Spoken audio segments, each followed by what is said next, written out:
तो मित्रों, पिछले वीडियो में हमने मित्र संख्याओं के बारे में जाना।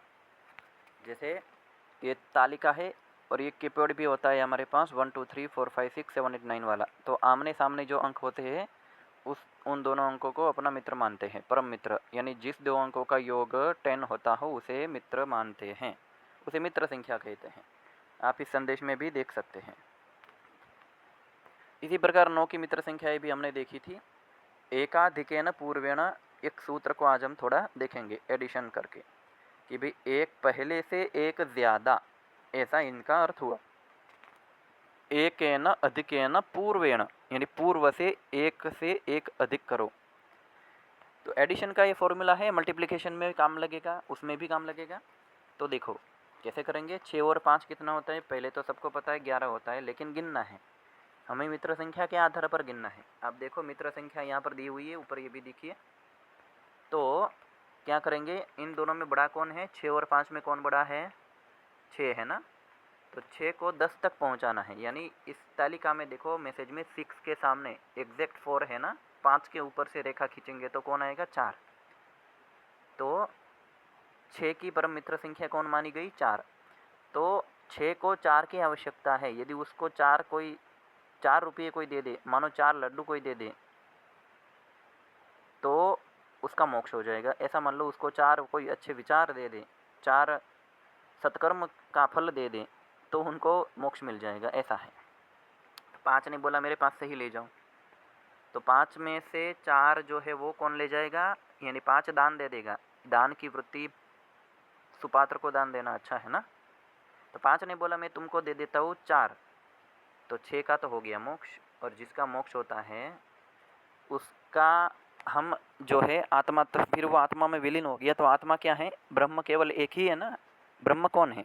केवल ब्रह्म ही है, एक ही ब्रह्म है। ब्रह्म एकः, एको ब्रह्म न द्वितीय, ऐसा वेदांत में आता है। तो शंकराचार्य के सिद्धांत के अनुसार ब्रह्म तो एक ही ब्रह्म है, दूसरा कोई है ही नहीं, अद्वैत ही है, द्वैत है ही नहीं। तो जो 6 का मोक्ष हो गया उसके बदले में यहाँ पर हम 1 यानी 1 लिखेंगे। पर 5 ने तो 4 दे दिया ना, 5 - 4 = 1। तो वहाँ पर क्या बचता है? 5 के 5 एक ही बचा, तो वो एक इधर लिख देंगे। जो बचा कुछ है वो तो एक लिख दिया, और लेफ्ट साइड जो है वो 6 का जो उद्धार किया हमने यहाँ पर, इसका उसकी स्मृति के रूप में हमने यहाँ पर लेफ्ट साइड दहाई का अंक 1 लिखा, तो 11 आंसर आया। उसी प्रकार इसको गिनेंगे। 8 को मोक्ष कराना है तो 2 की चाहिए ना आवश्यकता। 8 + 2 करेंगे तो 10 आ जाएगा। तो 6 ने बोला मेरे में से 2 ले लो, तो 6 के पास क्या बचेगा? 4। और ये 8 का हो गया अपना मोक्ष। तो जिसका मोक्ष या उसका तो 1 लिख लो, और जो बचा है वो 4, इसको नीचे उतार दो, इस 4 को नीचे उतार दो इधर, तो 14 आंसर आ गया। ठीक है, इसको थोड़ा अलग कर लेते हैं वरना समझने में गड़बड़ होगी। चलो आगे बढ़ते हैं। ये 7 और 5 का एडिशन करेंगे तो पता है ना, 7 को 3 की आवश्यकता है, तो 5 में से 3 गया तो क्या बचेगा? 2।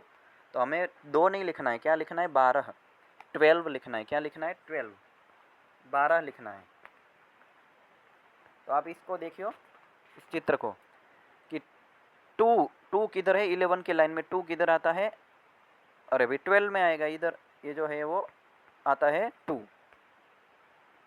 तो इसी प्रकार ये 2 यानी 12 लिख देना है डायरेक्टली। तो फिर ये 1 लिखने की भी झंझट छूट जाएगी। फिर ये 9 जो है वो देखो, 9 को 1 की आवश्यकता है तो दे दो भाई 1, और 2 के पास क्या बचेगा? 1 ही बचेगा। तो जो 1 है, 1 बचा ना, 2 के पास 1 ही बचा, तो हम देखेंगे 1 किधर आएगा? 11 की लाइन में। तो 11 में ही इकाई का अंक 1 है, तो 11 आंसर आ गया। और यहाँ पर क्या आएगा?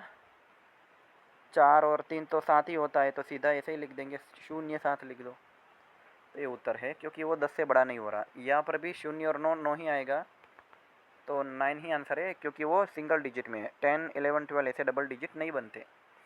तो यहाँ पर फिर हम ऐसा नहीं बोलेंगे कि 0 9 मतलब 9 आया तो 11 के लाइन में 9 19 में आता है, तो फिर 19 आंसर लिखो, ऐसा नहीं करना। ऐसा हम तभी करेंगे जब 2 डिजिट्स में आंसर आता हो, यानी 10 या उनसे ज़्यादा, जैसा हमने यहाँ पर ऊपर किया 2 + 9। तो 9 को 1 की आवश्यकता है ना, तो 10 हो जाएगा। तो 2 में से 1 गया तो 1 बचेगा। तो ये जो 1 बचा वो 1 11 की लाइन में 11 में ही आता है, तो वो आंसर हम 11 डायरेक्टली लिख देंगे। बस ये लॉजिक था। उसी प्रकार हाँ, यहाँ पर भी 09 है। चलो अब 2 अंकों का थोड़ा देख लेते हैं, लेफ़्ट टू राइट कैलकुलेशन करेंगे। तो देखो 5 और 3 कितना होता है, 8 है ना, 8 होता है, 8। थोड़ा आगे बढ़िए, इधर क्या आ रहा है देखो, पहले ही 8 लिखने से पहले देखेंगे 9 और 6, वो बड़ा है ना, बाजू वाले बगल वाले पड़ोसी जो है वो दोनों मिलकर 6 और 9 दोनों मिलेंगे तो सिंगल डिजिट में आंसर नहीं आएगा, दोनों का क्या आएगा, डबल डिजिट। 10, 11, 12, 13, 14, 15, 16 कुछ भी मतलब आएगा, 10 से तो बड़ा ही आएगा, 10 मोर देन 10, 10 से बड़ा। तो क्या होगा, इधर 5 यानी 15 आएगा ना। ये 6 है, उसमें से 1 दे दो इस 9 को, तो उसका तो मोक्ष हो गया। 6 के 5 कितना बचा, 5 बचेगा ना, ठीक है। तो वो जो है 5 इधर लिखेंगे, परंतु जो 9 का हमने मोक्ष किया उसका इधर 1 कैरी फॉरवर्ड करना है, यानी कि ये छोटा सा 1 जो है वो कैरी फॉरवर्ड हुआ, तो ये 8 का क्या हो जाएगा, 8 का क्या हो जाएगा, 9, ठीक है। तो 95 आंसर मिलेगा, ये हमारा हो गया आंसर, ठीक है। इस प्रकार आंसर मिलेगा। अब दूसरी बात, यहाँ पर जो 8 है, जब हमने 8 लिखा था तो तभी हम पहले एडवांस में थोड़ा चपलता से देखकर ऑब्जर्व करके कि भाई आगे का पद जो है ये वाला 6 और 9 वो बड़ा ही बनता है ना, दोनों मिलाकर 2 अंकों में उत्तर आएगा डबल डिजिट में। तो यहाँ पर पहले से हम 8 की जगह पर 9 ही लिख देंगे, बुद्धिमत्ता से, चालाकी से। और फिर इधर जो बचा मित्र संख्या के आधार पर जो हमने गिना वो 5, तो डायरेक्टली 95 आंसर आ गया, है ना। तो ऐसा भी हम कर सकते थे, अभी फ़िलहाल मैं ऐसा ही स्टेप रखता हूँ समझने के लिए। इसको यहाँ पर करते हैं अप्लाई। देखो 7 और 0 तो 7 ही होता है, लेकिन पहले लिखने से पहले सोचेंगे अरे भाई आगे जो 8 और 7 है दोनों मिलकर बड़े तगड़े बन जाते, 10 से बड़े बन जाते, तो इधर 8 ही लिख लो पहले से, ये 7 नहीं लिखेंगे, क्या लिखेंगे, 8। और इधर 7 और 8 कितना होता है, माने 8 को कितना चाहिए, 2, तो 7 में से 2 निकाल दो, 7 में से 2 निकाल दो, 5 बचेगा ना। और वो 2 किसको देना है, 8 को दे दो, तो 10, वो 10 यानी उसका मोक्ष हो गया।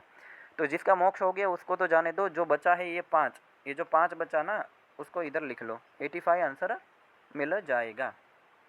इसी प्रकार यहाँ पर 9 और 3, तो 9 को कितनी आवश्यकता है, 1 की, इस वाले 9 की, लेफ़्ट टू राइट आंसर गिन रहे हैं, ठीक है।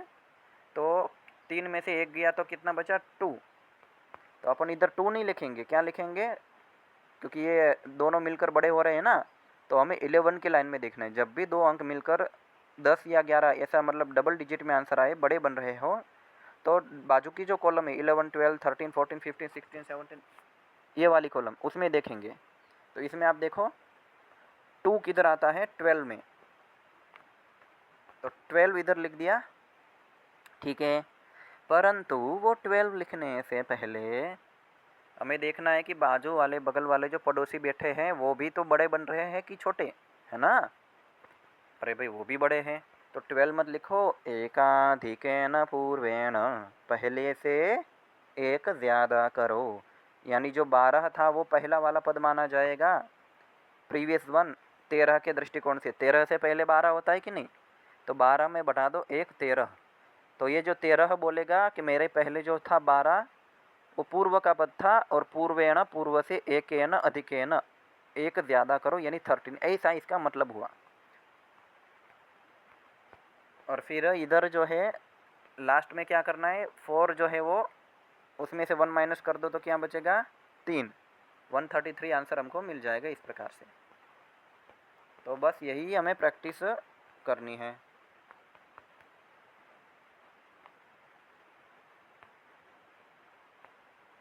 आप इसको देख लो, 8 और 7 में है, 8 को 2 की आवश्यकता है, तो 7 में से 2 गया तो क्या बचेगा, 7 में से ये 5 लिख देता हूँ, 2 गया तो क्या बचेगा,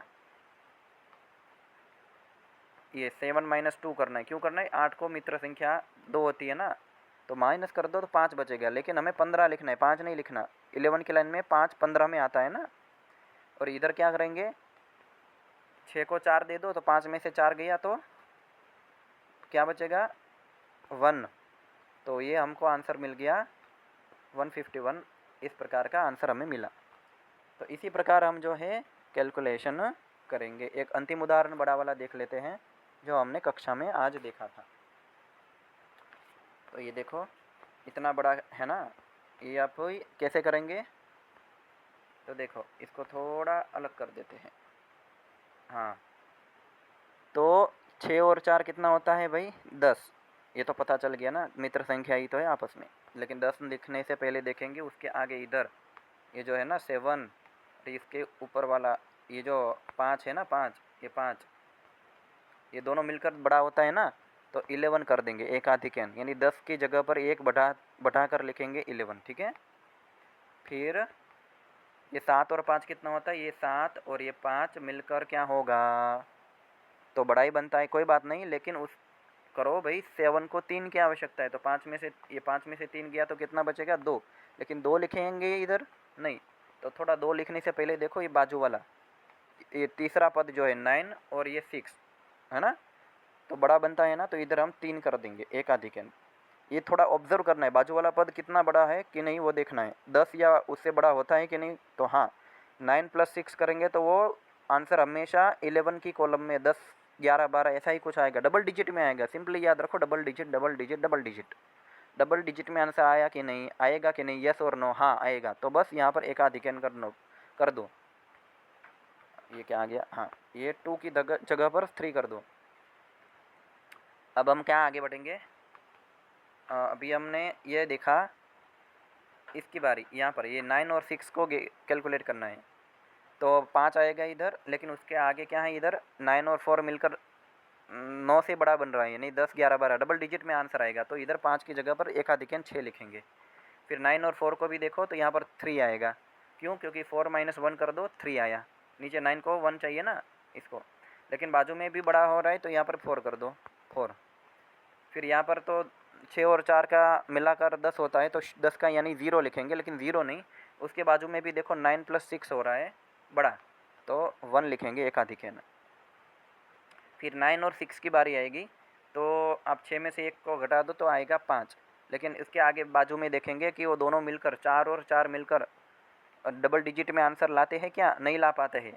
तो फिर इधर 5 का हम जो है 5 ही रखेंगे, 6 नहीं करेंगे, ये गलत हो जाएगा। ठीक है, यहाँ अब यहाँ पर एकाधिकरण नहीं करना है। अब अंत में जो है वो 8 उत्तर आप लिख लो, आपका उत्तर आपको इस प्रकार मिल जाएगा। अस्तु, ओम शम। अंत में एक बात बता दें, इस टेबल को अवश्य याद रखिए। ये 1 to 100 जो है कॉलम में, 1 to 10, 11 to 20, 21 to 30, ये जो है कॉलम वाइज बच्चों को याद दिखाना है, याद करवाना है। इसके ऊपर भी एक कैलकुलेशन होती है, एक खेल होता है, गेम होती है, वो हम गेम जो है खेलेंगे, प्ले करेंगे उसको। तो क्या होगा, इससे हमारा और बच्चों का कैलकुलेशन करने की स्पीड, अंकों को याद रखने की, स्मृतिगत करने की क्षमता में वृद्धि होगी। और खेल खेल में गणित भी आ जाएगा, और दो संख्याओं का योग, जोड़ना, घटाना, ये सब भी बड़ी सरलता से होगा, जिसको हमने नंबर जंपिंग गेम या अंक कूर्दनम ऐसा नाम दिया है। ठीक है, अगली कक्षा में हम मिलेंगे। कक्षा में मिलने के लिए हमने ये लिंक रखी है। जो लोग, जो बच्चे या जो व्यक्ति, जो माता पिता हैं, बाल अबाल वृद्ध जो भी हैं, वो सीखना चाहते हैं, तो निःशुल्क वैदिक गणित कक्षा गूगल मीट के माध्यम से, ये जो है वो लिंक है।